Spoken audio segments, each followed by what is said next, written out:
Pronto. Então, pronto. Boa noite, professor Lucas. Fique à vontade. Muito obrigada mais uma vez. Boa noite, professora Maria de Lourdes. Boa noite, pessoal. Primeiramente, gostaria de agradecer tanto a professora Lourdinha quanto aos demais alunos, Michael e Gabriele, que organizaram e puderam proporcionar, me fizeram um convite para a gente poder estar aqui debatendo, discutindo sobre esse tema. Muito obrigado por contarem comigo para isso, poder estar acrescentando aqui alguma coisa. Antes de começar, eu queria agradecer também aos alunos, né, que semana acadêmica, sei que muitos têm aula hoje ou podiam estar fazendo qualquer coisa, mas estão aqui demonstrando interesse a respeito desse assunto. Eu espero trazer bastante coisa que possa enriquecer, que possa ser proveitoso para vocês também. Sobre o título da palestra, Concursos Públicos, Oportunidades e Desafios, eu não vou conseguir esgotar todo o possível sobre esse assunto. Então, vai ser bem de forma assim mais inicial, para trazer para vocês também sobre como se isso fosse uma carreira, né? Sobre uma possibilidade de futuro, um investimento. A gente pode ver que os professores falam bastante do mercado privado, corporativo, de seguir carreira acadêmica, enfim, vou estar falando aqui um pouquinho também sobre essa linha. Podem comentar ao final, a gente vai abrir bastante tempo para a gente poder fazer dúvidas, perguntas, coisas mais demoradas. Sei que muitos de vocês possuem experiência em concursos públicos, já estão estudando, alguns já são concursados, então, se tiver algum ponto que eu deixei de fora, por favor, complementem ao final. Se tiver alguma pergunta simples, rápida, podem me interromper para fazê-la ao longo dos slides. Então, começar falando sobre mim, eu não sou muito de ficar falando sobre minha trajetória profissional, acadêmica, mas acredito que, por estar relacionado com o tema da palestra, seja importante mencionar. Eu sou o professor Lucas Schmidt, aqui do Departamento de Ciências Atuariais da Universidade Federal Fluminense. Sou professor assistente, 20 horas, e concursado. E também, vocês podem notar pelo meu sotaque que eu não sou daqui. Eu sou natural de Porto Alegre, estou morando aqui no Rio vai fazer 3 anos. E eu vim para cá porque eu fiz o concurso da Petrobras. Lá eu sou estatístico, trabalho no setor de integridade corporativa. Possuo graduação em estatística pela Universidade Federal do Rio Grande do Sul. E na época que eu terminei a graduação, lá não tinha um programa de mestrado em estatística. Então eu fiz o meu mestrado também pela Universidade Federal do Rio Grande do Sul, só que em engenharia de produção. Então, começar falando, dando um motivacional, né? Por que investir em concursos públicos? Por que eu digo investir, né? Porque concurso público é algo um pouco demorado, até sair o edital, você estudar, se preparar, fazer a prova, sair o listão, tomar a posse, tudo isso toma alguns longos meses, no mínimo 6, geralmente. E investir porque você vai ter que dedicar tempo estudando, adquirindo material, livros, por algo que você pode ter um retorno ou não. Primeiro, o principal é a estabilidade. Eu vou tentar me ater aqui de comentários políticos como eu faço em aula, nunca revelo nada desse tipo, vamos se ater só ao conteúdo, mas durante a pandemia não teve decréscimo de salário em nenhum funcionário público, nenhum deles também foi demitido, coisas assim, decorrente da pandemia, da crise econômica. Então, estabilidade, depois de passar pelo processo probatório, é algo que os funcionários públicos, servidores, têm definido por lei. Ao menos também que seja de uma empresa que seja vendida, né? Por exemplo, pode acontecer com a Petrobras, Correios, EBC, entre outras, como a gente já conhece que aconteceu, por exemplo, com as companhias de distribuição de água e esgoto, companhias elétricas. Outro ponto interessante é a questão dos salários, benefícios, previdência, tudo isso está disposto no edital. Então, para estudar para concurso, é diferente de se candidatar a uma vaga de emprego. Na vaga de emprego, você não sabe muito bem quanto vai ser o salário, como são as condições, quais são os benefícios. Já no concurso público, você tem tudo isso em edital, garantido. Então, você pode decidir, quero ou não participar desse concurso. Já numa vaga de emprego, uma entrevista, lá pela frente, quando você já estiver passando pelos processos, aí então que eles te falam essas coisas. Então, eles primeiro te escolhem, para depois você ver se vai querer escolher eles. Outra coisa que muito brilhou meus olhos para seguir nessa carreira foram as condições de trabalho e ambientação. Eu fiz estágio em uma empresa pública quando estava na graduação, e a ambientação, meus colegas de trabalho, a forma como o trabalho era levada, era um ambiente muito bom. E isso para mim achei fundamental. Se eu vou ficar 6, 8 horas por dia trabalhando nesse local, isso é muito importante. E também funções pré-estabelecidas. A gente vai ver aqui alguns editais, superficialmente, e ali mostra, né, a pessoa desse cargo, dessa vaga, ela vai exercer essas funções. Então, por exemplo, você não vai ser exigido fazer algo que é contra a lei, como, por exemplo, sonegação fiscal, algo desse tipo. Você, concursado, você não vai poder exercer algo que seja prejudicial, tanto para você quanto infringindo alguma lei, por exemplo, com risco de ser demitido, sofrer alguma sanção, coisas assim. Antes de eu falar melhor sobre os concursos, eu queria falar um pouco da abrangência dos principais, tanto a nível federal, estadual e municipal. Por que eu botei aqui federal maior que estadual, maior que municipal? Porque geralmente a esfera que saiu dessa empresa pública tem mais vagas e geralmente os salários são superiores. Se bem que aqui, Rio de Janeiro, como durante muito tempo na história foi a capital do Brasil, aqui tem muitas empresas públicas, que na verdade são meio que municipais, mas praticamente federais, né? Então, os próximos que eu vou apresentar vão seguir essa estrutura. Vamos começar olhando alguns a nível médio, outros a nível superior, que exigem qualquer diploma em nível superior, alguns de nível superior específicos, vou estar trazendo aqui alguns da área de ciências atuariais, e por fim, vamos dar uma olhada em concursos da carreira universitária, certo? Então, quis separar um pouco a estrutura para a gente dar uma olhada um pouquinho nesses. Então, vou trazer aqui alguns exemplos para mostrar para vocês como é que a gente analisa essas vagas de concurso público. Então, aqui a gente tem um exemplo de nível médio do INSS. Essa prova foi em 2015 e tinham em edital 17 vagas pelo estado do Rio de Janeiro. Então, a nível médio, cargo 2, técnico de seguro social, bastava ter curso de ensino médio e a remuneração 4.886, jornadas de trabalho 40 horas semanais. E aqui tem a descrição sumária das atividades. Um outro exemplo também, bastante concorrido a nível federal, nacional, é a do Banco do Brasil. Em junho de 2021, abriram 35 vagas, mais 36 cadastros de reserva aqui no estado do Rio de Janeiro. Então, para o cargo de escritutário, remuneração inicial de 3.022, bastava ter nível médio, apenas 30 horas semanais, 6 horas por dia, e algumas vantagens, como eu tinha comentado antes, né, em edital tem tanto salário quanto vantagens, participação de lucros, resultados, auxílio alimentação, auxílio refeição, se tiver filho com creche, geralmente também existe auxílio, previdência complementar, além do INSS, etc.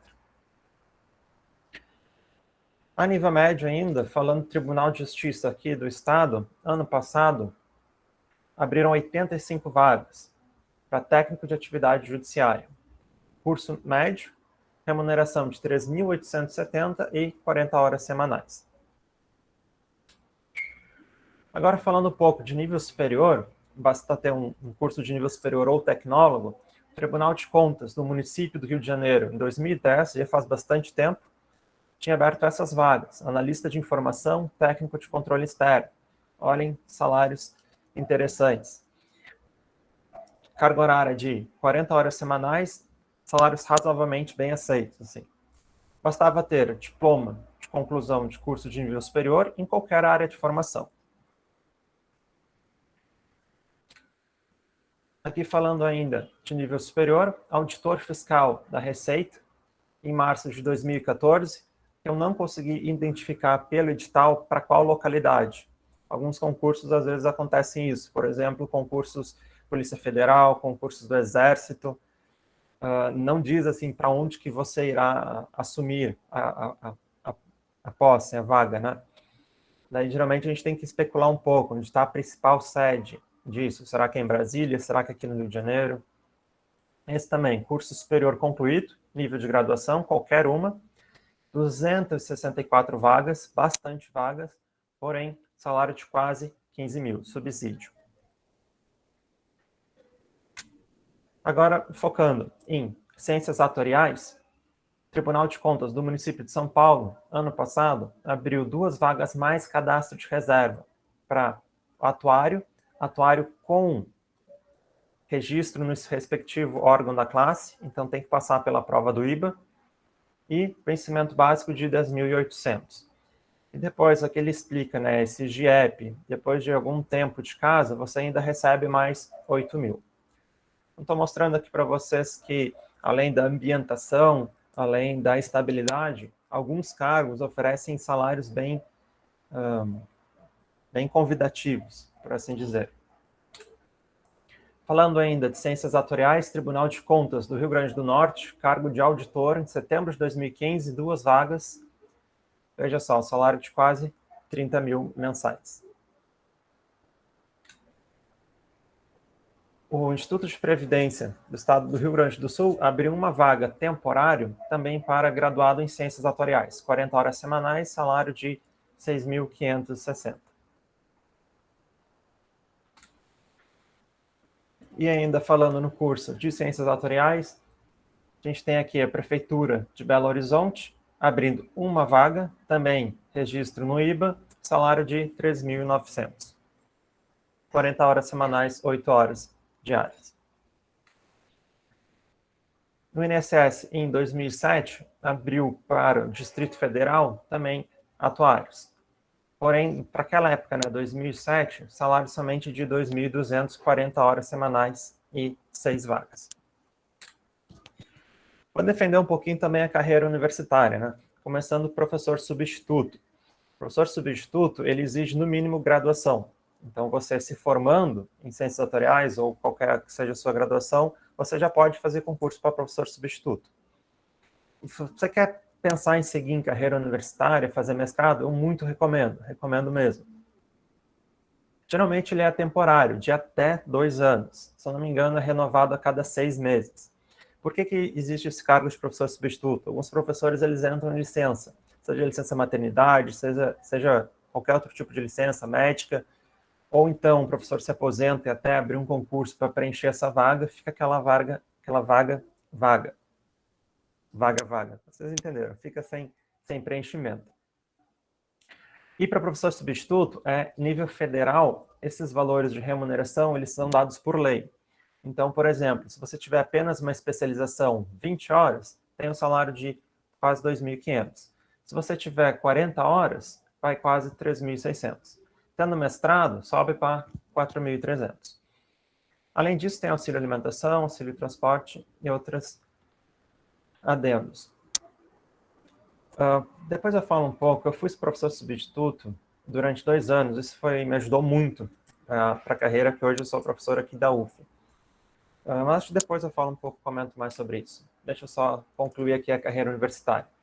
Tá, sem ser professor substituto, sem ser temporário, o efetivo. Então trouxe aqui professor assistente. Assistente, ele exige no mínimo mestrado. Se for 20 horas semanais, remuneração de quase 2.800. Se for um professor adjunto com dedicação exclusiva, ou seja, você não pode ser sócio de nenhuma empresa, não pode abrir o próprio negócio, não pode ter outro emprego, outro vínculo. Remuneração total de 9.600, isso inicial, né? Estou apresentando esses dados para vocês, para que a gente possa refletir um pouco, né? Pensar a longo prazo. Claro que ninguém vai decidir hoje olhando isso, eu quero ser professor. Mas esses dados aqui, eles são dados por lei. A lei define esses valores. Então, não são dados sensíveis. Eu não estou expondo ninguém aqui.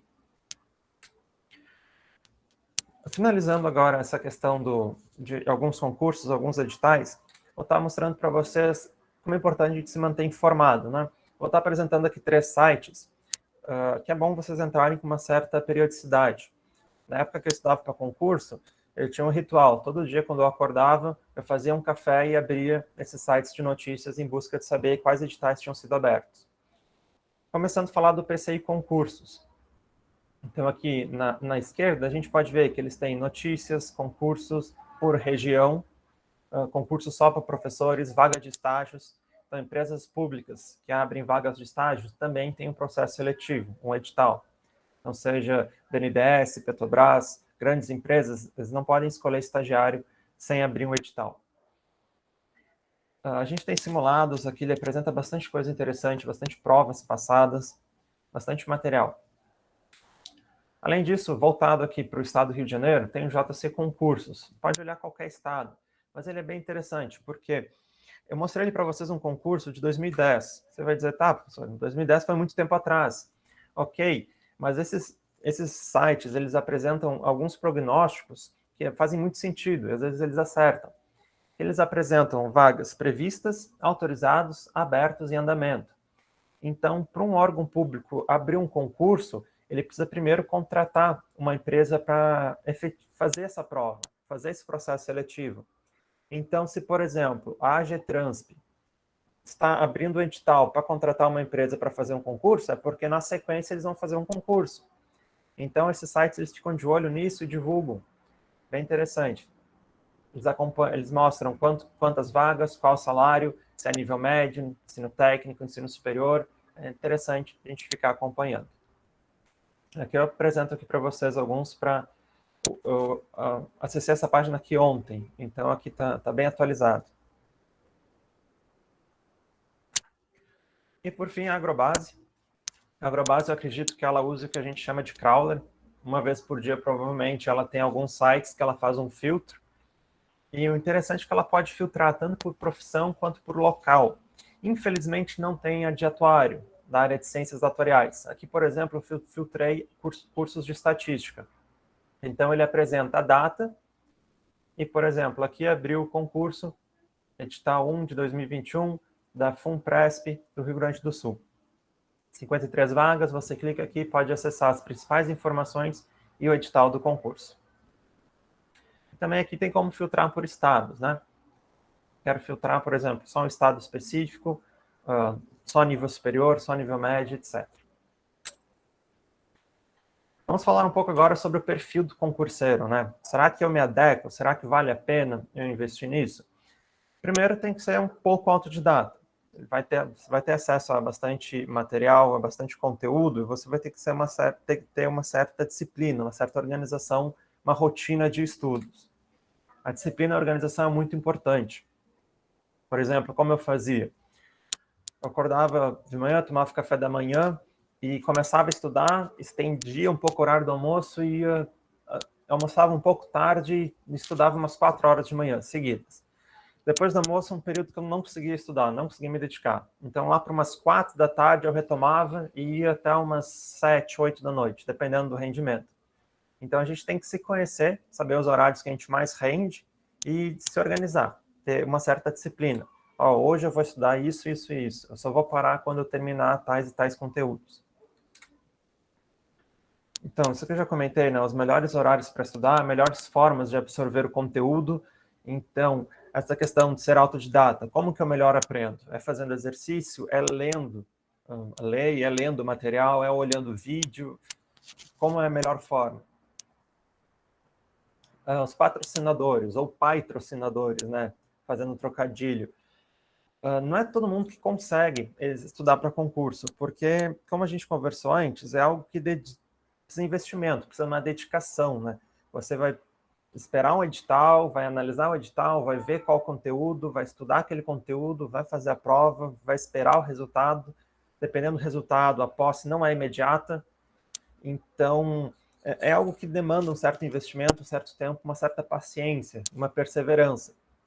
Então, a gente tem que pensar assim, eu conheço alguns de vocês que estão em algum concurso, que já estão em algum concurso, mas estão buscando concursos melhores. Então, tem uma certa dedicação, tipo, todo dia de noite, alguns dias da semana de noite, eu vou conseguir estudar para esse concurso.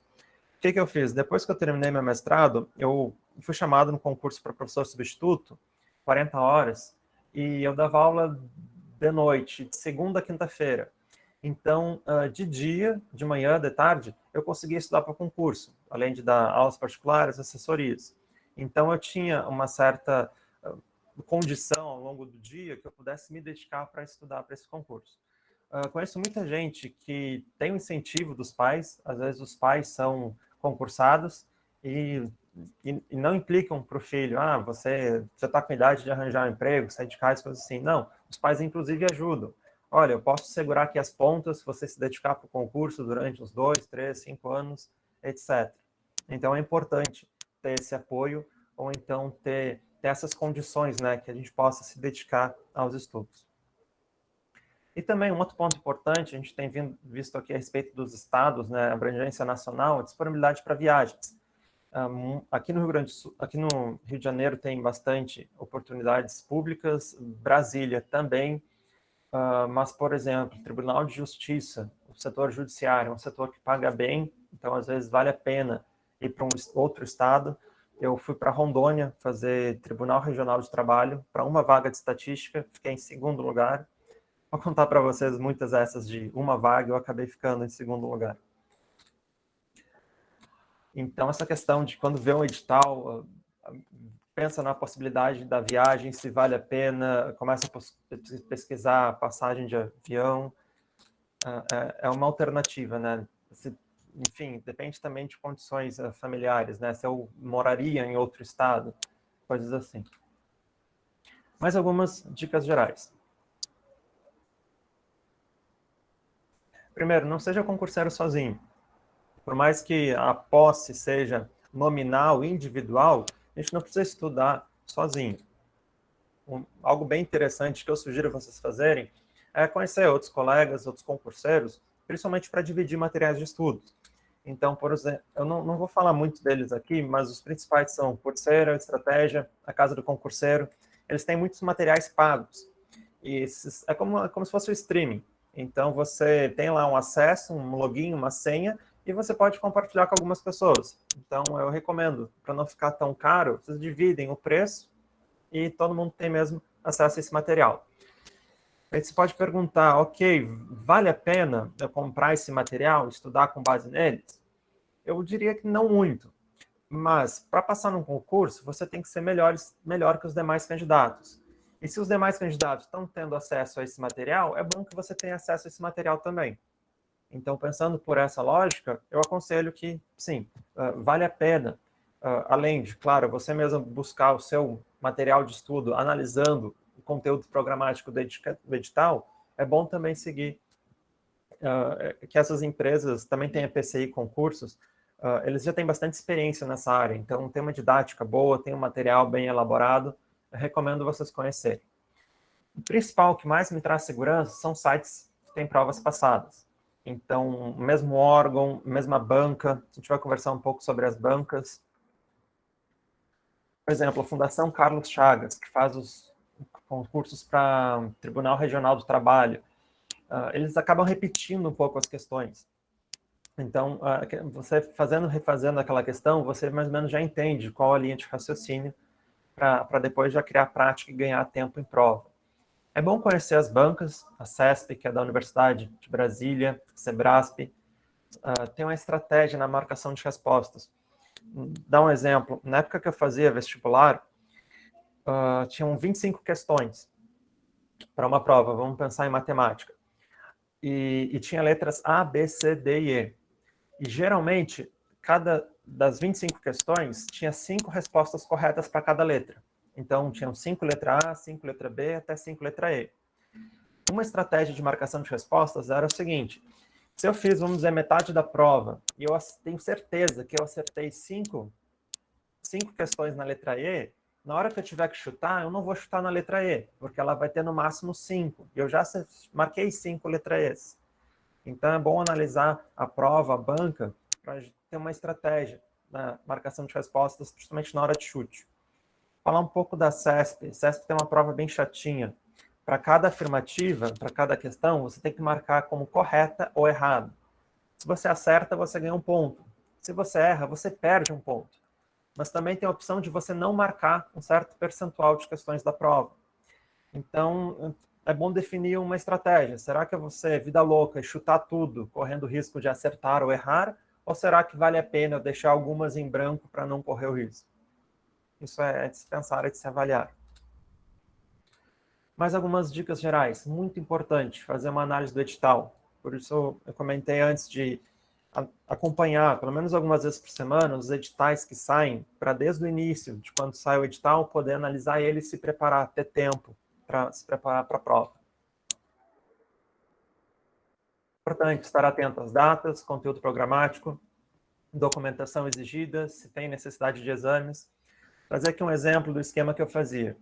Esse aqui é da ABIN, Agência Brasileira de Inteligência, para Brasília. Na época, isso aqui acho que foi uns 2017, por aí, subsídio de 15.300 para o cargo oficial técnico de inteligência.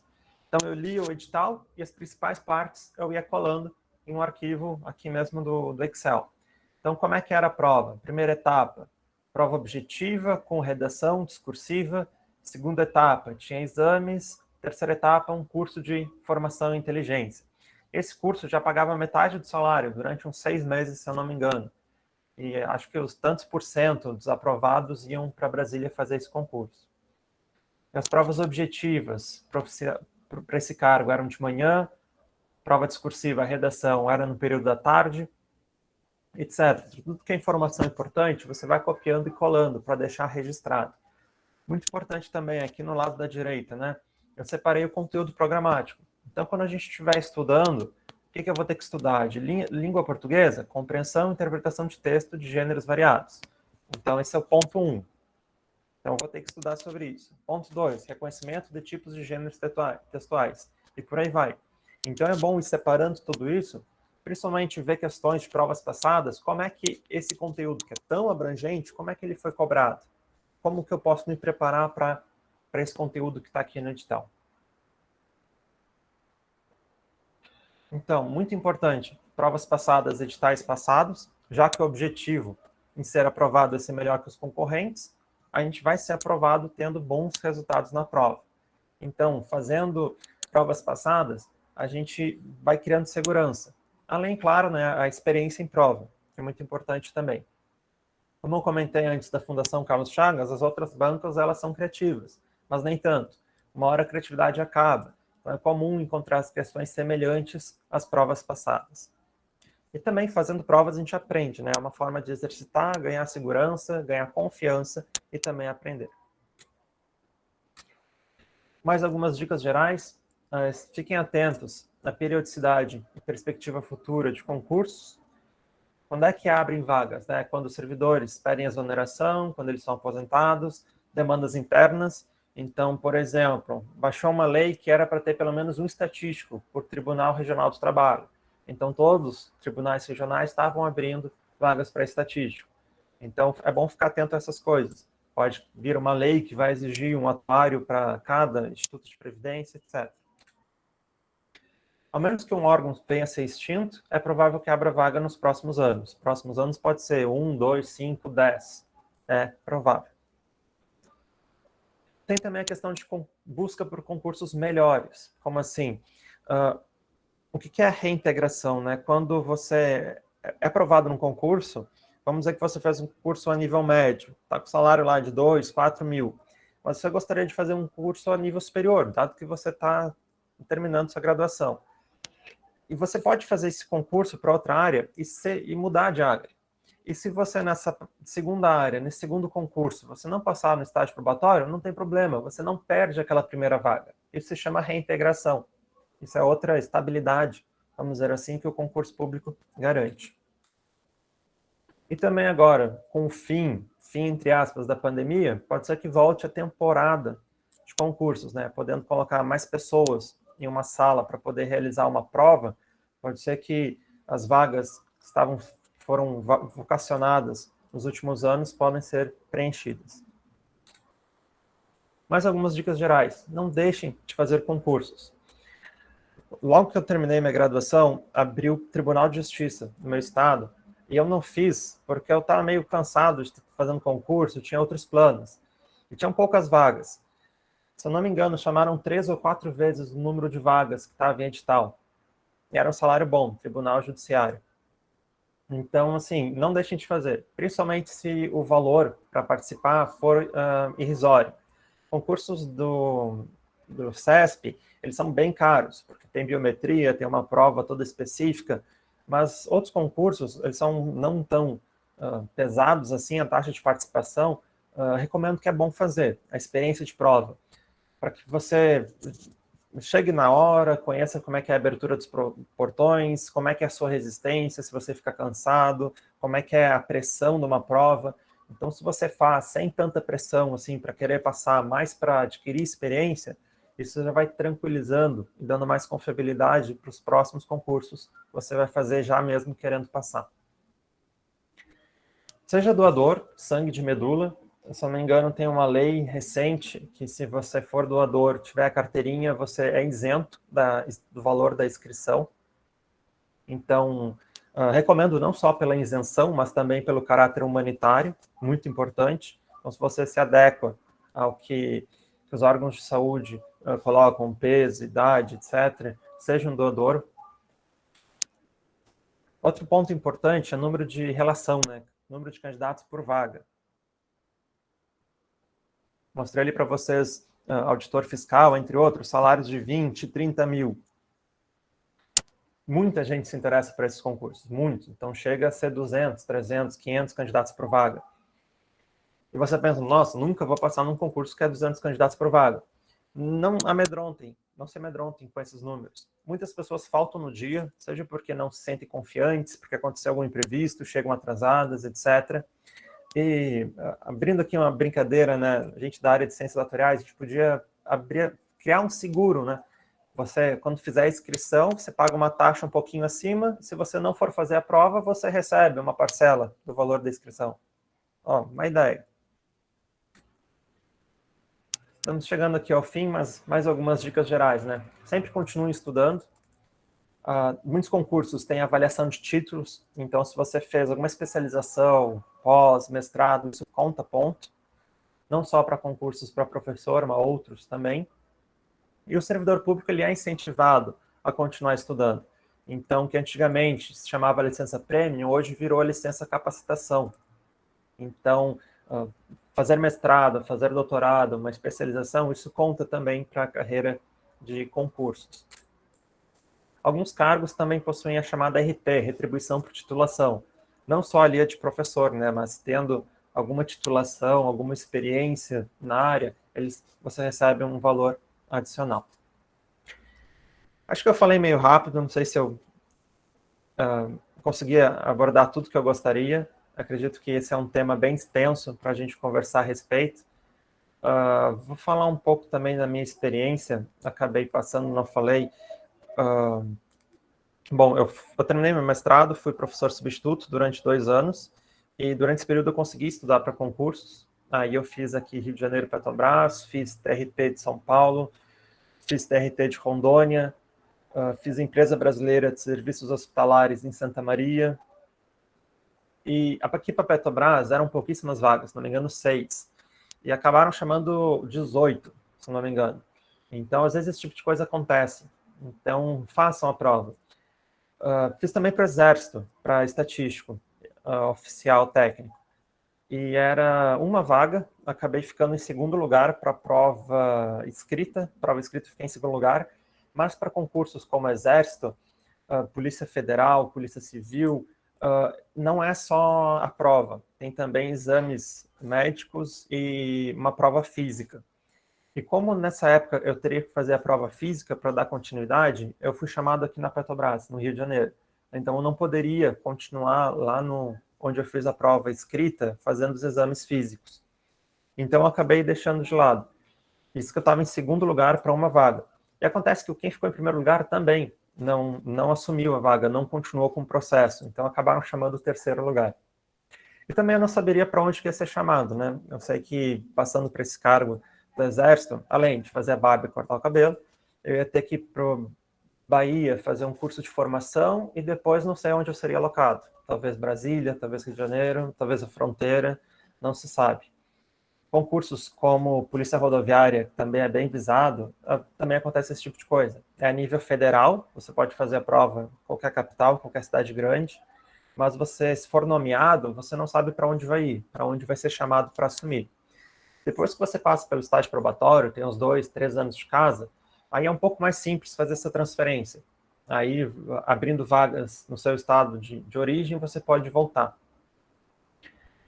Acho que eu falei bastante coisa, queria ouvir um pouco de vocês também, dúvidas e comentários, e vou abrir esse espaço. Agradeço a todos pela atenção. Professora Lourdinha, gostaria de falar alguma coisa? Ótimo, Lucas, muito bom. Você apresentou assim, uma visão muito ampla, não é? E essa última fala sua, onde você falou desse seu, que você passou para o Exército, não é? Foi isso que passou, fez o concurso. E esse treinamento que é lá na Bahia, eu falo isso porque eu tenho o meu menino, né? Também, o meu menino, 40 anos, também passou, ele fez esse concurso, passou para o Exército e foi para esse treinamento na Bahia.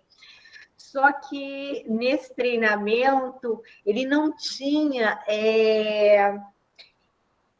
Como é que eu vou falar? Você tem que ter uma disposição para trabalhar com aquele regime.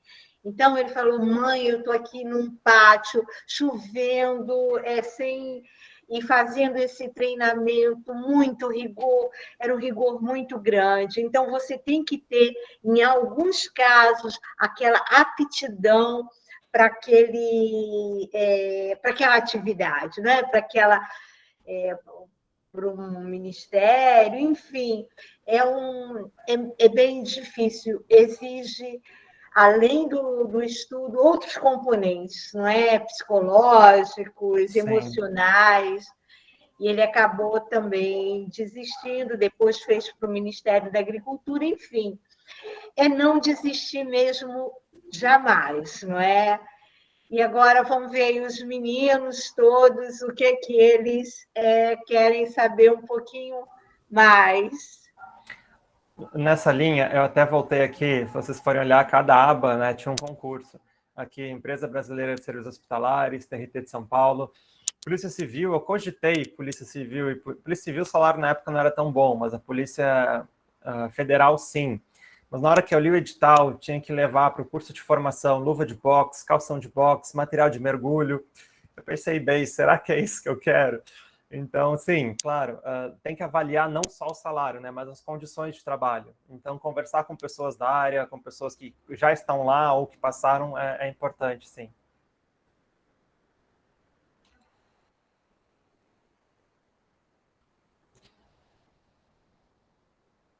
Pessoal, se tiverem dúvidas ou perguntas, o Gabriel lhe diz aqui para botar pelo chat, ou se sentir à vontade, querer abrir o microfone também.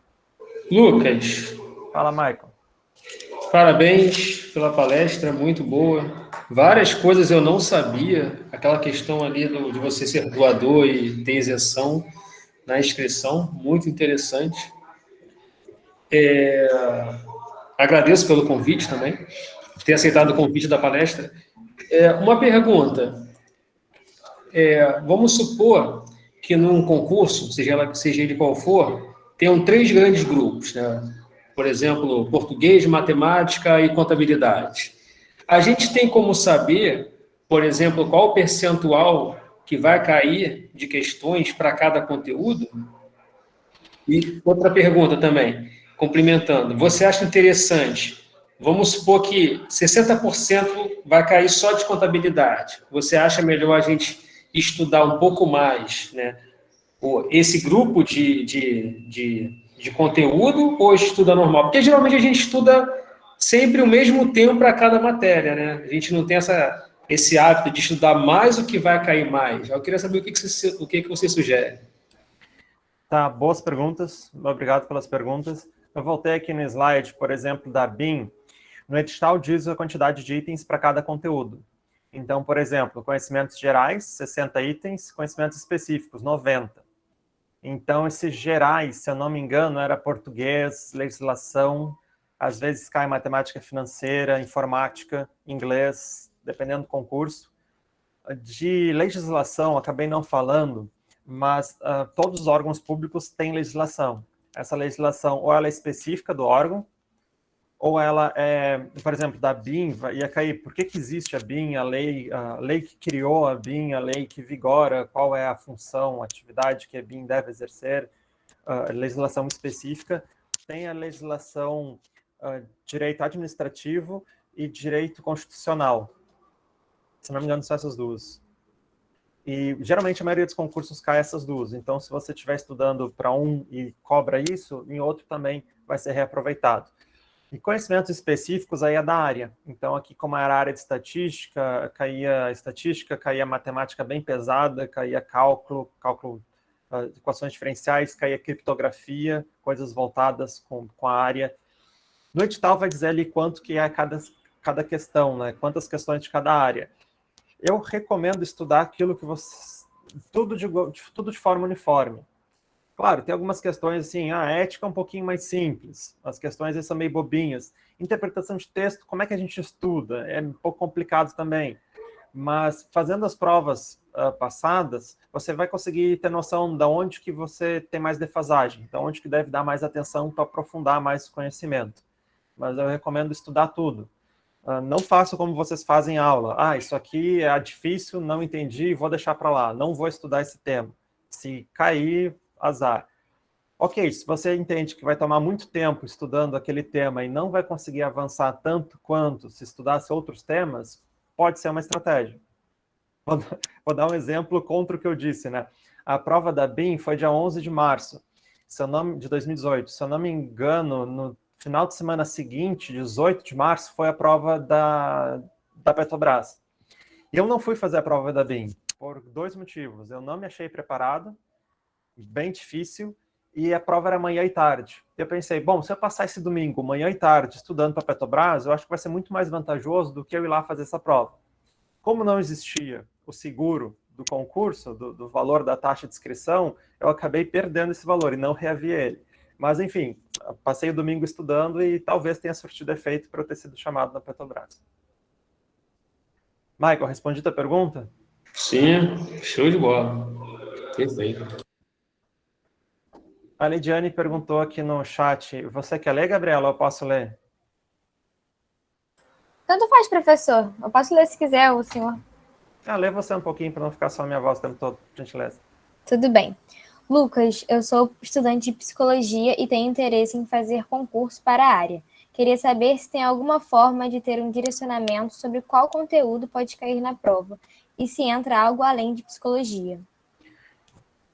Não são muitos os concursos na área de psicologia. Eu recomendo você dar uma olhada naqueles sites que eu listei, principalmente o Agrobase. Vem aqui por filtrar profissão, entra em psicologia. Se eu não me engano, tem muita área da polícia e de hospitais, psicologia. Se eu não me engano, escolas, algumas também. Você perguntou aqui, direcionamento do conteúdo. Isso vai estar no edital. No edital vai ter o conteúdo programático, ali você vai saber o que estudar. Entra algo além de psicologia? Sim. Legislação, mínimo pelo menos do órgão, talvez alguma coisa de direito administrativo, talvez com certeza português, pode ser que tenha ou não prova de redação, prova discursiva, ou então vai ser só prova objetiva de marcar, e pode ser que caia alguma coisa, acho pouco provável, de matemática, de matemática financeira, mas pouco provável. O melhor é analisar os órgãos da sua região ou nível federal que você tem interesse, que abriram vagas para psicologia nos últimos anos, e analisar o edital e analisar a prova. E quando sair outro edital, ele vai estar bem parecido. Somente se não mudar a banca, né? Se não mudar a empresa que aplica a prova, que elabora a prova. Então, é só olhar para o passado, o que aconteceu, e no futuro vai ser bem parecido. Certo, Lidiane? Respondi?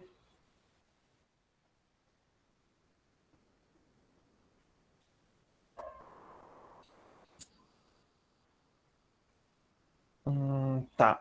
O Aluan perguntou aqui, algumas provas têm os conhecimentos específicos com peso maior na nota. Sim, de fato. Às vezes, a questão que você acerta de conhecimento específico vale um pouquinho mais do que aquela que você acerta de conhecimento geral.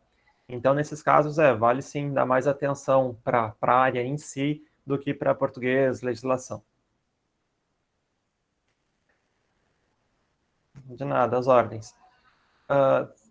Tem alguém aqui que entrou com o link Ateliê do Conhecimento? Eu não gostaria que a gente fugisse muito aqui do assunto, mas dado que tem um pouco relacionado, a questão de alimentação, tem que ver o que diz o edital. Geralmente, no edital, diz que não pode levar alimentos com embalagem, principalmente se for uma banca chata como a CESP. Chata, eu digo, bem persistente. Você sai da sala para usar o banheiro, precisa passar pelo detector de metal 4 vezes.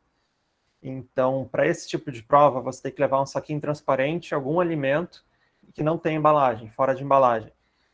Recomendo coisas leves, coisas normais, que não façam muito barulho para não atrapalhar os colegas em sala. Fazendo provas para criar experiência, você vai ver como que é a sua fome. Geralmente são 4 horas de prova, então para manter o índice de glicemia é bom sim levar algum alimento.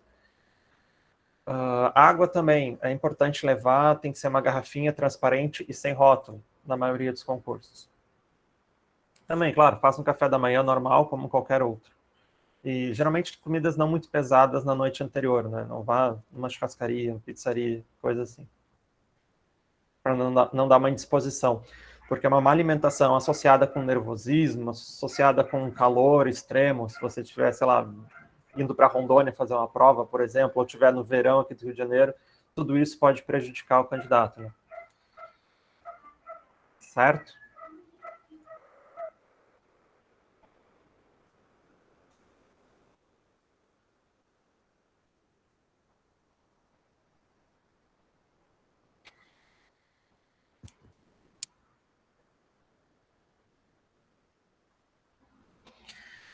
Meus alunos que já fazem concurso, Kátia, Adriano, faltou algum ponto que vocês acham importante que eu não falei? Gostariam de falar mais alguma dica interessante para o pessoal que está aqui acompanhando?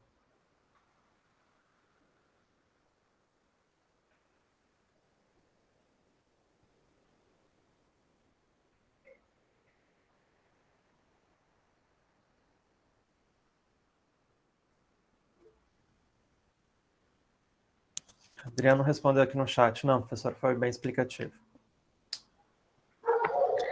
Então, Lucas, desculpa entrar, mas um ponto que também eu vejo assim, que você, depois que passa na prova, você tem outras provas também, não é? Tem essa prova que é escrita, mas você tem, por exemplo, as entrevistas e justamente também esse comportamento durante as entrevistas. Eu não sei se você também aqui dentro dessas oportunidades e desafios, às vezes o candidato passa numa fase e vai justamente perder numa fase que a gente não dá muita atenção. Não sei se vale a pena comentar sobre isso, sobre a entrevista. Sim, sim. Ali no edital, a gente tem que se preparar para todo o processo seletivo. A prova é só a primeira. Então, alguns concursos vão ter uma segunda, uma terceira etapa. Se forem concursos, seja área militar ou área da polícia, vai ter bastante exame médico, uma bateria gigante, e geralmente é custeado pelo próprio candidato. Então, ele deve levar os raios-x, os laudos médicos, é importante se preparar para tudo isso. Passar num concurso muito importante é a organização. A organização, a disciplina. Então, tanto para os estudos quanto para o tratamento das datas, do material. A entrevista, geralmente, ela não é... Como é que pode dizer? Ela não é impeditivo. A Kátia tinha comentado... Desculpa, não. Carla tinha comentado aqui que é bem impessoal. Então, se você foi o primeiro, melhor colocado naquela prova e tiver uma vaga ou mais, você vai ser chamado. Independente de quem seja você, você vai ser chamado. Então, é impessoalidade mesmo. Então, eles não podem deixar de chamar o primeiro lugar para chamar o segundo, ao menos que tenha algum impeditivo. Alguns detalhes que eu não falei aqui que podem ser impeditivos é você, por exemplo, não ter título de eleitor, não ter servido ao exército ou ter sido dispensado se for homem, além do título de eleitor, não ter votado nas últimas eleições, tem que justificar. Tudo isso deixa claro no edital, né? Da posse, ter no mínimo 18 anos, etc. Tudo isso é importante. Para entrevista, por exemplo, quando eu entrei na Petrobras, teve o que eles chamam de BCI, né? Eles fazem um background da pessoa que está entrando na empresa, perguntam até históricos de registro policial, coisas assim. Isso é importante, claro, mas não é impeditivo para assumir um cargo. Acho que eu respondi a tua pergunta, Lourdes, eu fugi muito do assunto. Ok, isso mesmo. A minha internet está meio ruim aqui. Se picotar, der alguma coisa, por favor, vocês me avisem. A Carla perguntou aqui no chat se o vencimento do servidor atualmente tende a acompanhar a inflação. Tudo depende do órgão, né? Tem muitos órgãos que todos os anos tem o anuênio, que também é dado por lei. Então, o próprio governo, com base na inflação, ele dá aquele aumento. Alguns órgãos, às vezes maiores, outros menores, mas geralmente tem um pequeno acréscimo ano a ano. Geralmente a inflação é maior que esse acréscimo, geralmente. E geralmente esses órgãos públicos, eles têm um sindicato bem forte, porque tem bastantes benefícios e coisas assim que tem por lei, que lutam a respeito. Então, geralmente tem bastante barulho a respeito disso, para que tenha um anuênio, tenha um acréscimo anual, no mínimo, tanto quanto a inflação. Carlos, antes de eu te passar a palavra, posso responder aqui as demais perguntas na ordem, por gentileza? O Roberto pergunta aqui, como dividir a rotina da faculdade com os estudos do concurso? Primeiro, sempre faz primeiro as coisas da faculdade, depois estuda para concurso. Claro, tem que ter... Uma coisa importante que eu esqueci de falar é que para dedicação, para organização, para ordem, é um equilíbrio. Então, você tem que ter a disciplina, tem que querer bastante, mas tem a questão da alimentação e, muito importante também, a questão da atividade física. E também conhecer os seus limites. Por exemplo, eu estou falando aqui há quase 1 hora e acho que vocês estão prestando atenção ainda. Então, eu não consigo muito, se tem alguém falando, se eu ficar parado, tem um momento que eu vou perder a atenção, eu preciso me mexer, eu preciso fazer alguma coisa. Então, para você também, 4, 6 horas de estudo por dia talvez seja o máximo, o limite. Depois daquilo, se você continuar estudando, eu não vou conseguir absorver. E é muito importante a atividade física. Muito importante mesmo. Isso vai te dar uma melhor qualidade de sono, vai dar uma melhor qualidade na alimentação. Esqueci o nome daquele componente que é liberado no cérebro, também é muito importante, decorrente da atividade física, para melhorar o rendimento nos estudos. Então, é importante conseguir conciliar tudo isso, voltando aqui à resposta, né? Ter momentos de lazer, ter momentos de atividade física, ter uma alimentação equilibrada, adequada. É muito importante ter horários, conhecer os seus limites. Uma outra coisa que eu deixei de falar é que eu elaborei um método, depois eu descobri que já tinha um nome. Eu estudava 30 minutos, parava 5 minutos. Eu estudava 30, parava 5. E a cada 1 hora, 1 hora e meia, eu parava 15 minutos. Por que isso é importante? Porque se eu ficar sentindo o meu corpo, estou cansado, acho que já deu, eu vou ficar sujeito às limitações e eu não vou ficar sujeito ao racional. Então, se eu olhar para o relógio e ver, olha, eu tenho ainda 20 minutos até fazer o intervalo, eu vou baixar a cabeça, eu vou estudar 20 minutos, quando chegar no intervalo eu paro. Então, se eu estou um pouquinho cansado, eu vou aguentar esses 20 minutos para descansar só no intervalo. Então, a gente tem que ir lutando um pouco contra esse sentimento, essa preguiça que vem. Então, a melhor forma de conciliar a faculdade com o concurso é organizando bem a rotina. Separar horários para estudar para a faculdade e horários para estudar para concurso. Uma coisa que muitos alunos meus têm feito é assistir as aulas gravadas em um ritmo, 1,5, um ritmo 2. E assim você ocupa melhor o tempo. Então, ao invés de ficar 1, 2 horas em aula, acelerando a aula gravada, você meia hora, 1 hora. Certo? Próxima pergunta aqui, Ana Carolina pergunta, algo pode impedir uma pessoa de assumir um cargo público? Sim, se algum dos itens do edital não for preenchido, não for adequado. Então, o primeiro item é a aprovação na prova, dado que a pessoa for aprovada, ela tem que ter aqueles itens, se for homem, tem que ter dispensa do exército aos 18 anos, tem que ter título de eleitor, tem que ter no mínimo 18 anos, tem que ser brasileiro, ou se for estrangeiro, tem uma certa condição. Alguns concursos do Exército têm uma idade máxima, limite também, às vezes 25, às vezes 35 anos.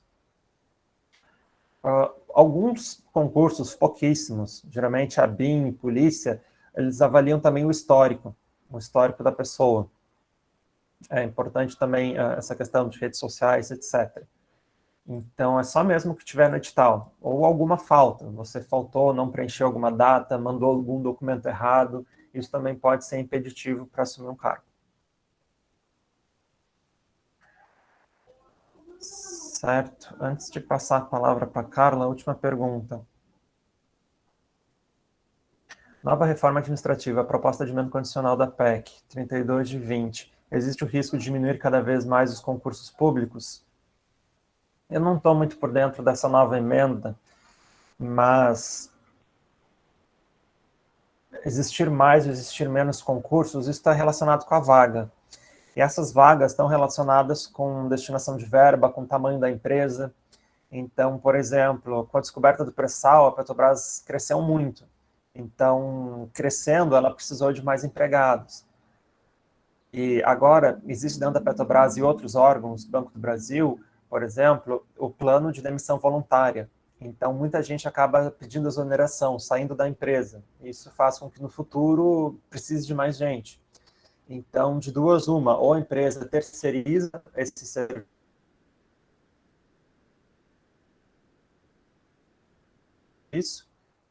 de edital, ou a empresa abre novos concursos. Então, no futuro, vai ter mais ou menos concursos? Eu não saberia dizer. Depende da perspectiva de cada empresa pública e da quantidade de vagas, da possibilidade dela aumentar, da possibilidade dela vir a ser extinta, tudo depende. Antes de seguir com as próximas perguntas, acho que é a vez da Carla. Carla, você queria te levantar a mão, quer comentar alguma coisa?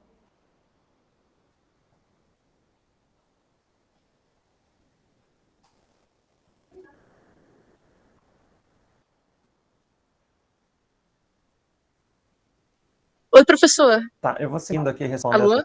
Oi. Oi. Então, a minha dúvida... Oi, tô te Tudo ouvindo. bom? Então, a minha dúvida é a seguinte, a gente está com uma inflação absurda, galopante, há rumores do funcionalismo ter aumento ou não. Como o senhor bem disse, depende do órgão. O tribunal tem autonomia financeira, eles estão bem. Mas, por exemplo, a UF, uma autarquia, não tem.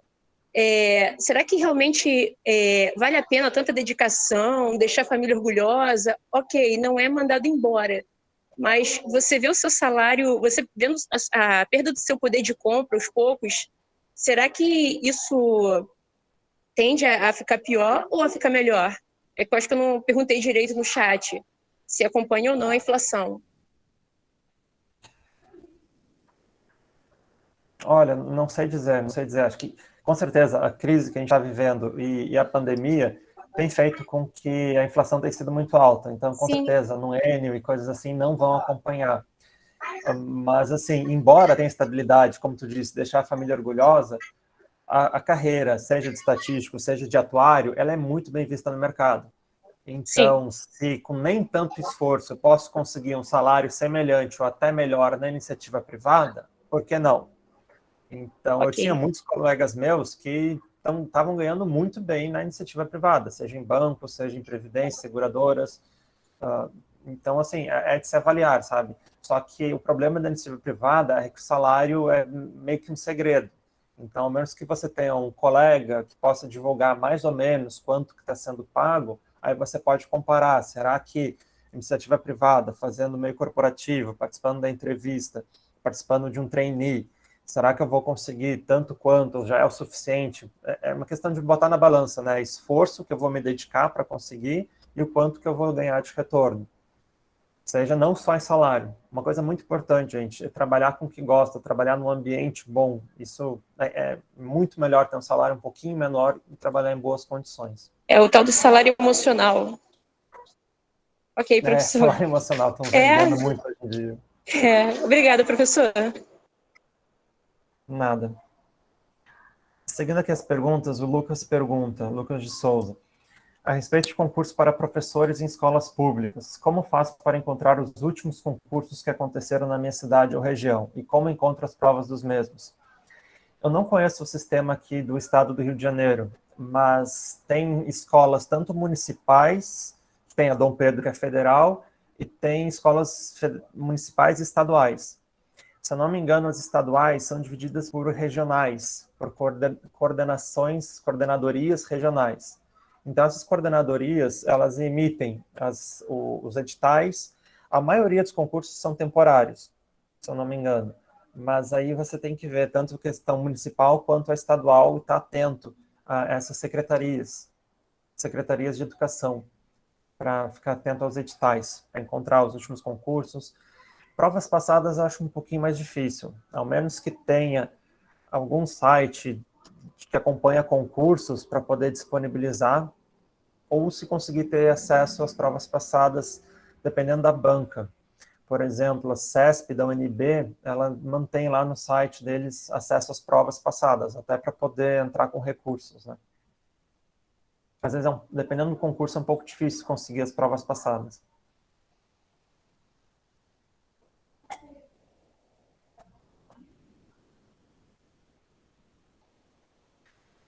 Isso, a endorfina e serotonina. Serotonina, sim. A atividade física é muito importante para a liberação de serotonina. Michael pergunta, se a Petrobras ou outra estatal for privatizada, como ficam os concursados? Eu não tenho certeza, mas eu acho que fica a cargo da empresa que adquirir a Petrobras. Então, dado que eles já têm, os funcionários já têm uma certa expertise, eles não serão todos demitidos. Mas se a nova empresa que comprar a Petrobras achar que tem uma folha de pagamento muito grande, ela pode sim demitir os funcionários. Enfim, acaba perdendo a estabilidade, né? Isso é o que acontece.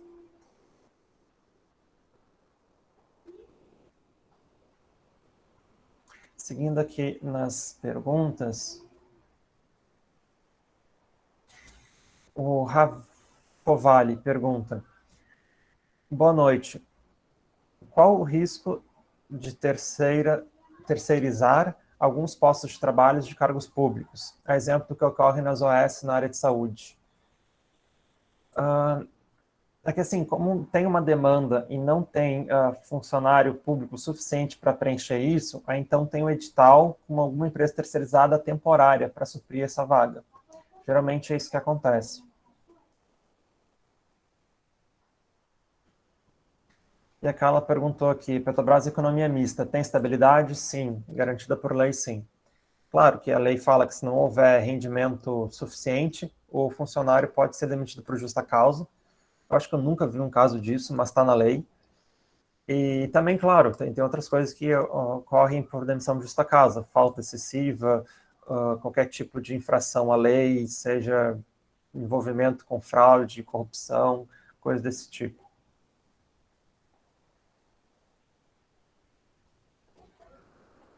Então tá, gente, já falei demais. Vou ficar à disposição para continuar conversando, quem tiver mais dúvidas. E agradeço mais uma vez a presença de todo mundo, principalmente o pessoal que está perguntando aí e acompanhando a palestra até agora. Meu contato está aqui no slide. Se precisarem, entre em contato comigo. Agradeço também a professora Lourdinha, que organizou todo esse evento junto com o Michael e Gabriel. Oi, Lucas, obrigada a você, aos meninos, mas vamos aí aproveitar esse momento, porque a situação, a gente sabe que a concorrência é cada vez maior, não é? Então, é importante ter esses conhecimentos desse processo, não é?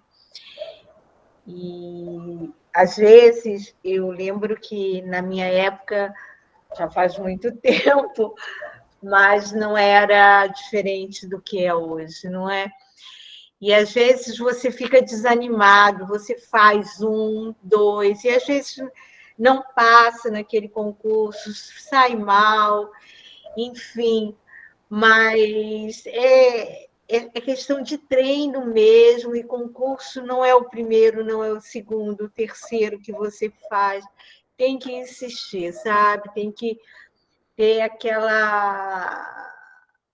caminho, aquele rumo, não é? De como vai, o que você quer realmente. Então, eu acho que vale a pena. Eu fiz durante a minha vida muitos concursos, e assim, às vezes você, não vou fazer esse concurso porque não está muito dentro do que eu quero, dentro. Vai caminhando, vai passo a passo, faz passa, depois vai mudando. O importante é você caminhar e galgando um espaço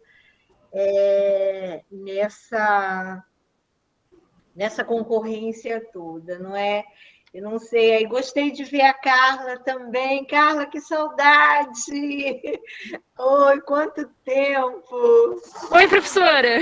Oi, Carla! Saudades imensas! E você é uma... Eu lembro que você andava fazendo os concursos, não é? Vou voltar a fazer, professora, vou voltar a fazer. Legal, Carla, bom demais ter visto você.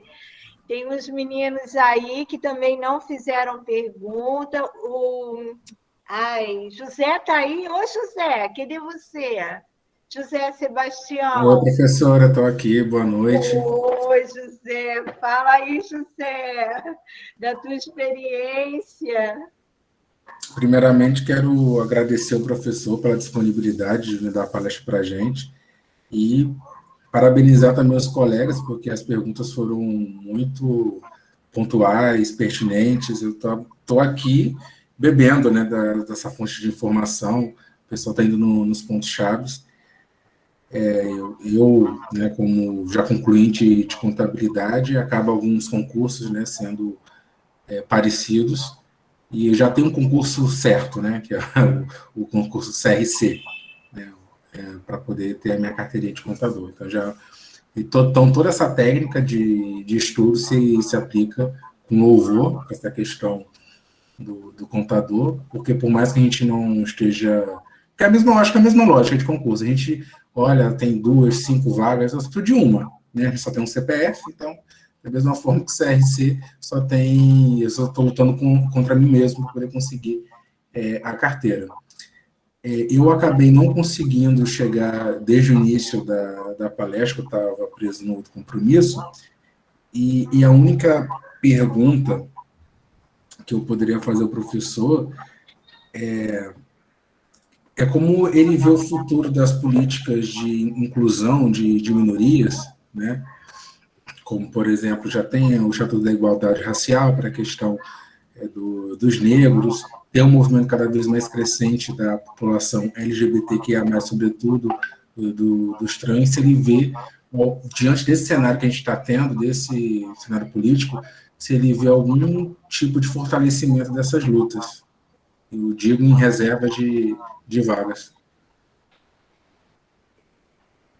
Olha, eu sou defensor do ensino básico de qualidade. O Estado, seja ele município, Estado ou federal, ele gasta muito pouco mesmo com o aluno no ensino básico e no ensino médio. Já no ensino superior, um aluno custa muito mais, seja para o Estado, o ERJ, ou seja para a federação, o FRJ, o UF, do que para o ensino mais baixo. Então, acho que investir no ensino básico, a curto prazo, não dá resultado, porque essa pessoa, se ela tem 7 a 15, 18 anos, ela só vai entrar para o mercado de trabalho daqui a muito tempo.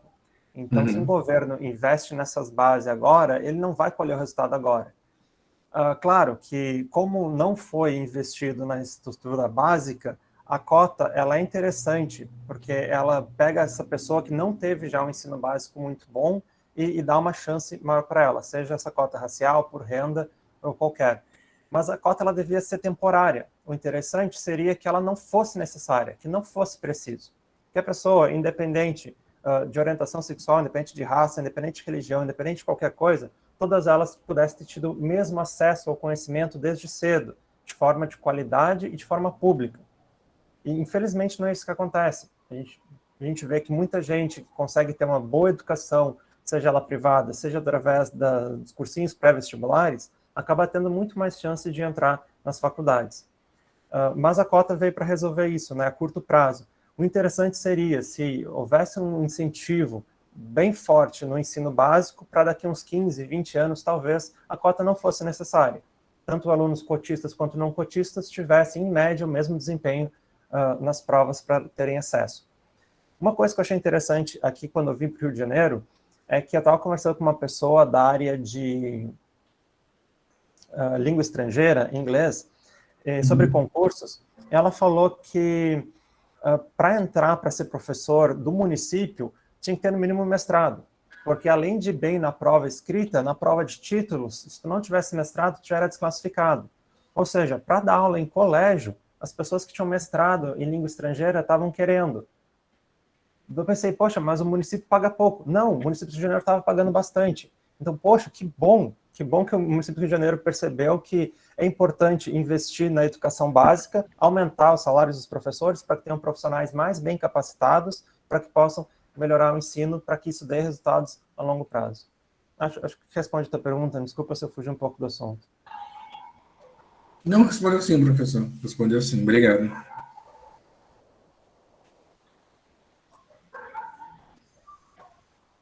Um detalhe importante que eu esqueci, eu apresentei ali concursos a nível médio, curso superior, superior específico e carreira universitária. É importante, você quando estiver analisando, assim, se quer seguir nessa carreira, escolher pelo menos um, não fazer todos. Eu acabei escolhendo a área de estatística, porque tinham muitos órgãos abrindo vaga para estatística e não tinham muitos concurseiros brasileiros. Talvez para a área de ciências atuariais, tenham poucas vagas, mas também não tenham muitos concurseiros, pode ser uma boa. Mas se você fizer nível médio ou um nível superior qualquer, vai ter muito candidato por vaga. Isso vai exigir uma maior dedicação, maior preparo. Então é bom colocar isso na balança. Será que eu vou no específico para trabalhar em algo que eu me formei? Será que eu vou tentar algo, a princípio, nível médio, depois eu tento alguma outra coisa a longo prazo? É importante pensar, refletir sobre isso.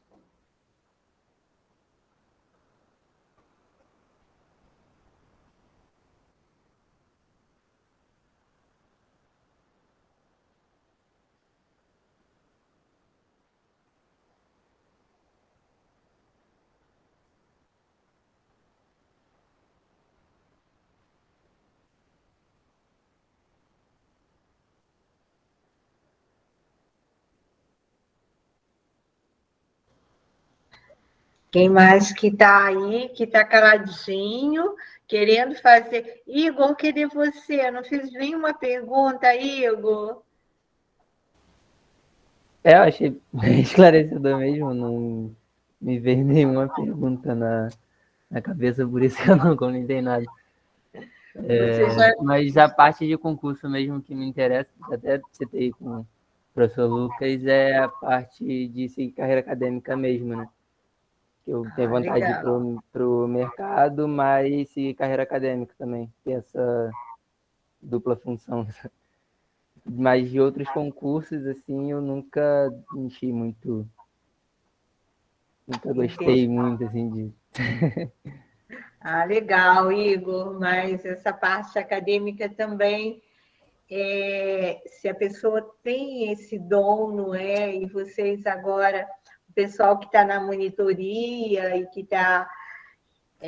a monitoria agora, ela está, assim, bem voltada para o ensino, para desenvolver no aluno esse gosto, não é? Pelo ensino. E uma parte pedagógica, vocês fizeram um plano de aula e outras atividades, principalmente nesse ensino remoto, não é? Que é uma tendência também a continuar. Cresce cada vez mais, né? Não só na área acadêmica, mas no mercado também. Você vê hoje várias empresas adotando o modelo híbrido ou até de home office mesmo. Isso é uma modalidade que a gente também tem que levar em consideração, né? Esse trabalho remoto, você lembrou bem, Igor. Alguém mais aí? Aproveitem. Igor, durante o mestrado, vai fazer professor substituto 20 horas para estudar para um concurso? Tô querendo. É meio difícil conciliar os dois. E se for 40 horas, se eu não me engano, você não pode conciliar a bolsa do mestrado numa federal com o salário. Então, você teria que optar por apenas uma. Se for 20 horas, acho que por lei é permitido. Tem mais algumas perguntas aqui dos alunos. A Vivian pergunta: queria perguntar se para quem não tem como investir num cursinho, se vale a pena começar por conta própria mesmo. Sim, com certeza. Acabei não falando, mas alguns cursinhos, por exemplo, a Casa do Concurseiro, disponibiliza o material tanto por videoaulas quanto por apostilas impressas. E tem professores que são muito eloquentes, bons, tem professores que não acrescentam muito, isso acontece em qualquer meio educacional. Tem alguns outros, se não me engano, a Coursera e aquela que tem uma corujinha, esqueci o nome, eles vendem pacotes bem mais acessíveis de apostilas. Então, você lê a apostila como se fosse alguém falando para você, como se fosse alguém explicando. E não vende o pacote inteiro de um concurso. Então, tem só o português, ou só a informática, ou só a matemática financeira. Você pode adquirir um que o outro, que é o que você provavelmente deve ter mais dificuldade. Vale a pena começar por conta própria? Sim. A gente tem Google, tem muita coisa aberta na internet, muita coisa de acesso livre. Então, sim, vale a pena. O mais importante é a organização, né? Pegar o edital, o conteúdo programático, separar os assuntos e estudar cada um daqueles assuntos. E entender como que aquele assunto está sendo cobrado pelas provas passadas. Provas passadas e gabaritos, você consegue ver a resposta.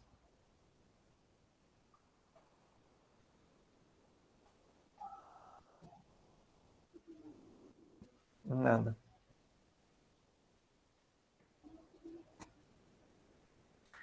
Priscila, que agradece pela palestra, muito esclarecedor quanto à carreira acadêmica, falei bem pouquinho. Bom que você pretende seguir a pós-formada. Fazer concurso para substituto é muito bom, é muito... Como é que é o nome? Você, num semestre é aluno e no outro já é professor, assim, tem algo bem distante, assim, mas é uma experiência muito boa.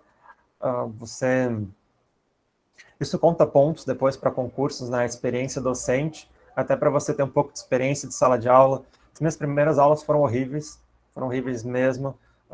Tem que ter uma organização, você tem que ter uma certa estrutura, tem que separar a aula, tem que fazer um momento, pausa para tomar água, colocar um exercício, preparar o material e lidar com os alunos, fazer prova, corrigir prova. Então, tudo isso não é algo que do nada você adquire interesse e quer fazer. Então, o professor substituto, ele é temporário, ele não é tão pesado assim, então é uma ótima experiência, principalmente para quem tem um pouquinho de interesse em seguir em carreira acadêmica, eu recomendo muito. Um detalhe importante que eu não falei dos serviços temporários, seja ele de professor substituto, seja ele de oficial do Exército, alguns também são temporários, é que tem um período de vacância de 2 anos. Ou seja, o governo federal, ele não quer que você faça carreira como temporário. Então, se você for professor substituto agora, um cargo temporário agora, pode ser do IBGE também, qualquer cargo federal temporário, quando terminar o seu contrato, durante 2 anos você não pode assumir outro. Então, se, por exemplo, eu fui professor substituto agora e encerrou meu contrato em novembro, eu não posso assumir nenhum cargo temporário na esfera federal em 2 anos. Então, até novembro de 2022 eu não posso assumir. Só posso voltar a assumir dali 2 anos.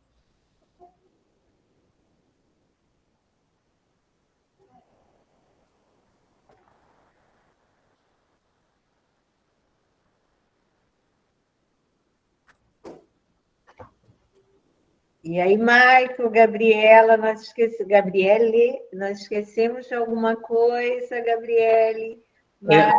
Antes que eu esqueça, só convidar a galera para uma palestra também muito boa, que é o que não te contaram sobre as carreiras no mercado financeiro, dia 28. Então...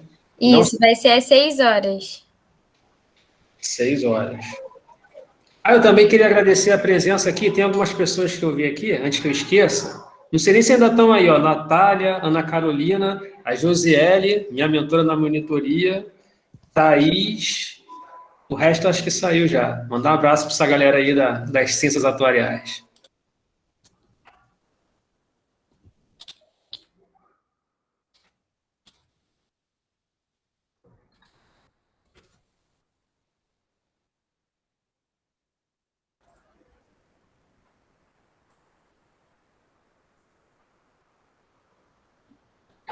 Tem mais algum monitor aí presente ainda, ou bolsista?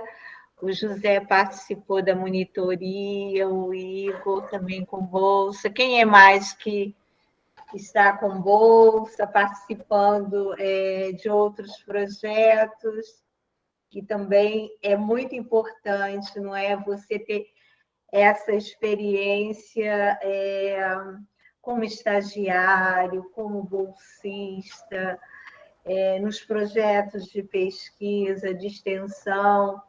Isso traz um conhecimento muito bom. Gabriele, o Michael, o José, o Igor também, que participam, não sei mais, outros que estão presentes, se quiserem falar sobre essa experiência, não é, também durante a graduação, não é, até no estágio mesmo, e muitos são contratados depois, também uma experiência boa, não é?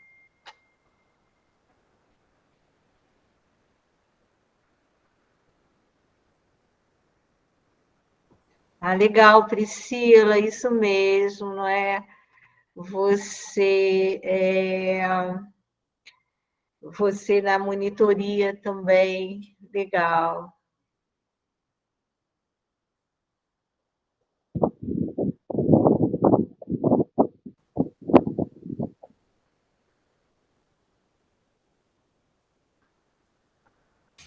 Bem, como monitor, eu tive a oportunidade de trabalhar com a senhora, né, professora? Pelo menos durante 2 anos de forma formal, um terceiro de forma informal, né, de forma voluntária, e ainda tive experiência na disciplina de contabilidade e recursos humanos, que eu acho fundamental para a contabilidade, é uma pena que tenha saído da grade, e também com perícia contábil, no curso, todos já no curso de contabilidade. E, para mim, como eu pretendo lecionar no ensino superior, foi uma experiência fundamental.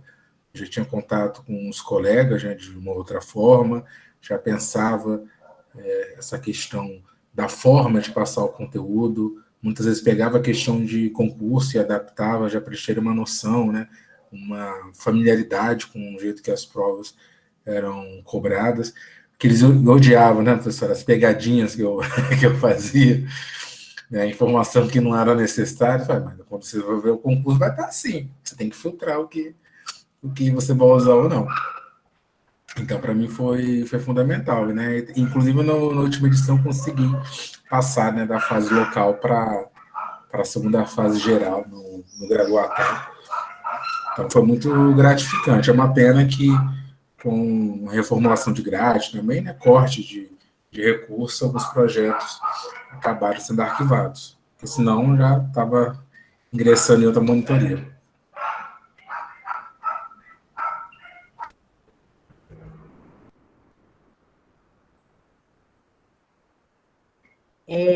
O José lembrou aí também esse trabalho voluntário também.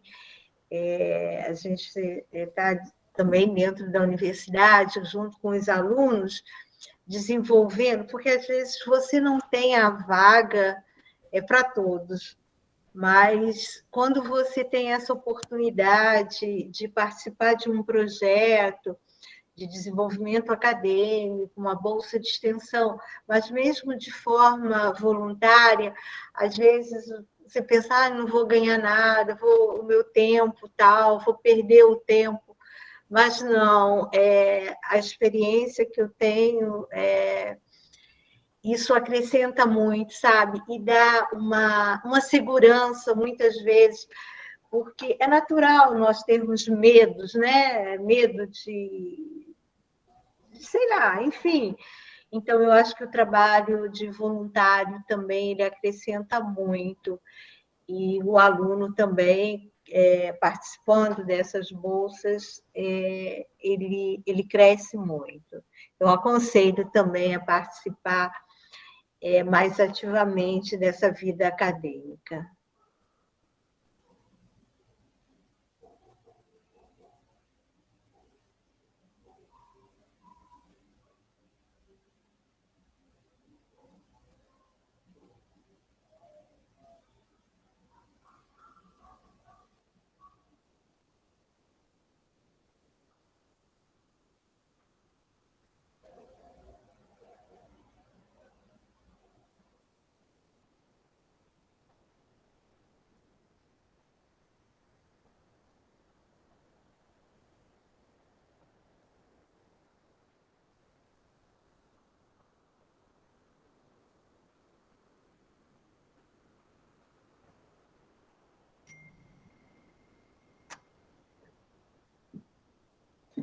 Então, eu não sei, Lucas, aí, os que estão presentes, como é que a gente termina ou aguarda um pouco mais? Alguém quer ficar para uma discussão mais? Não sei, você fica à vontade, Lucas. Hoje eu não sei, você não dá, não vai dar aula mesmo, né? Não, hoje não. Acho que o silêncio pessoal, o pessoal já entendeu bem, já não tem mais dúvidas, mais perguntas. Qualquer coisa, vocês têm meu contato também. Podemos encerrar já.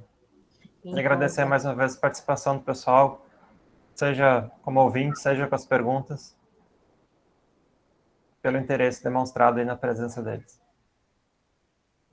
Lucas, assim, eu também agradeço muito, muito, muito. Eu acho que determinados temas, às vezes, é um pouco até de tabu dentro da academia, sabe? Tanto que eu não, não tinha até... Foi um tema que o Michael e a Gabriele sugeriram, e outros alunos também já vinham questionando, e eu acho que é muito, muito importante essa abertura, né? Você abrir a academia para a vida, para o real, né? Para o que está acontecendo mesmo.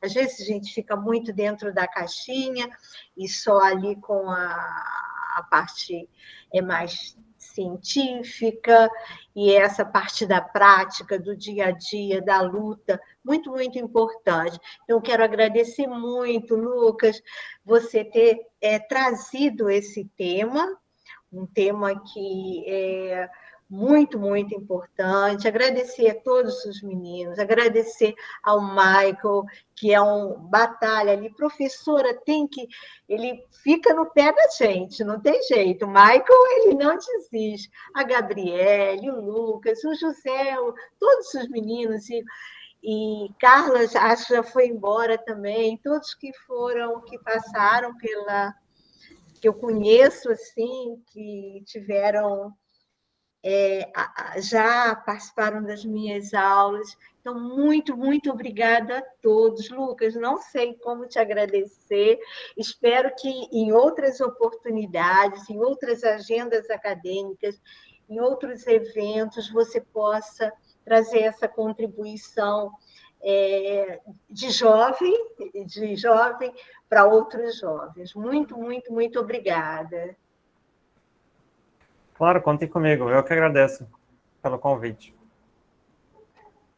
Tá, acho que a gente pode interromper essa gravação, eu não sei direito, vamos ver. Aqui, interromper gravação. Nossa, é muito interromper